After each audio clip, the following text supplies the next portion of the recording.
Anyways, let's move on. Two more things to get through today. The first of which is that Airbnb, a company that we expect to direct list, I would say Q1. I was going to say Q2, but Q1 sounds great. I'll take a Q1 direct listing. I think they just need to get it done before there's more drama. As long as they don't kind of form a bit of the next drama, because the numbers out from the information, which has been, honestly, to their credit, really on the Airbnb story the last 6-9 months, reported that they actually had a $100 million, I believe it's adjusted EBITDA loss in Q2 of this year, which comes after a sharper, I think it was $306 million adjusted EBITDA loss in Q1. So they had an incredibly unprofitable kind of first half of the year. Keep in mind that adjusted EBITDA is a politely, massaged profit metric. It's not as strict as GAAP net income, which is why when Kate said that about Lime, I was so intrigued. So we can presume that they lost more money than that on a GAAP basis. We don't know the cash flow side of that, so we only have one window into the company. But their growth was slowing. I think it was 34% in Q2 and 33% for the first half of the year, and they did revenue of $1.2 billion in Q2 itself. So, I didn't read the story, but did they have any sense of what's driving these losses? Yeah, it's an incredible growth in sales and marketing. Other costs are going up as well, to be clear, but that seems to be the driving kind of pulse. Well, so we already talked about this on the podcast, but there was that very good story in Vice about the person who accidentally uncovered a nationwide Airbnb scam. Yeah. So there's been a lot of things like that. There was also the very tragic shooting on Halloween or around Halloween in an Airbnb property. So Airbnb is now doing a whole bunch to actually verify their listings, which is great and needed to happen and probably should have happened a while ago. But these things will cost money because it requires employees to actually, physically or, examine thousands of photos of properties and whatever it may be.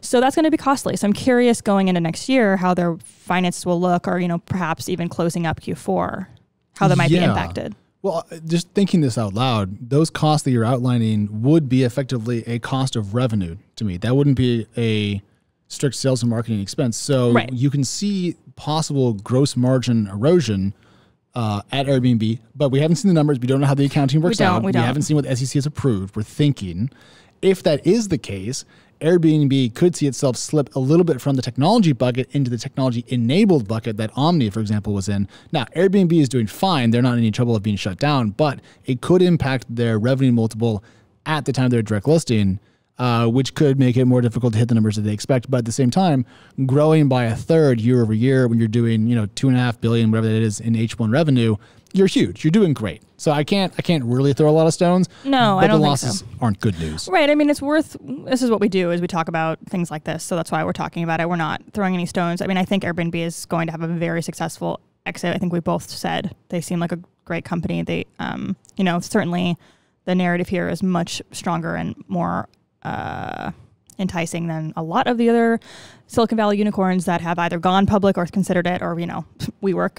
Well, I mean, WeWork being the obvious counterexample to everybody. Yeah. But I mean, for the last couple of years, the thing that we kept hearing was Airbnb is doing better than you think. And everyone thought it was doing pretty good in terms of scale and profitability, because last year in Q2, it made money. Yeah. So yeah, I wonder though, when they finally reveal their S1, and, of course, expose their finances, if we'll be disappointed, because now our expectations are really high, because for so long people have been like, they're doing better than you think, they're doing better than you think. And we're maybe thinking they're doing better than they are. We're getting the numbers. I mean, remember back when we got like the WeWork numbers for 2018 and they had lost $1.9 billion on revenue of 1.8, and we were all like, wait, freaked out. Like what? Yeah. Is that supposed to be what's supposed to be? Is that number correct? Yeah, that was frightening. Yeah. And it turns out that was a bad number.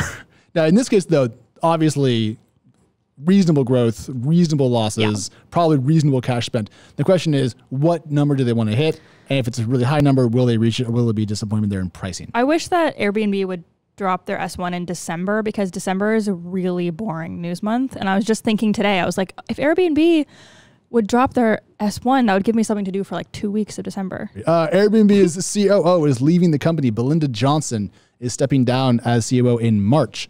I bring this up because I'm curious if that impacts the direct listing timeline. Don't know. But so she said that she wanted to spend more time with her family.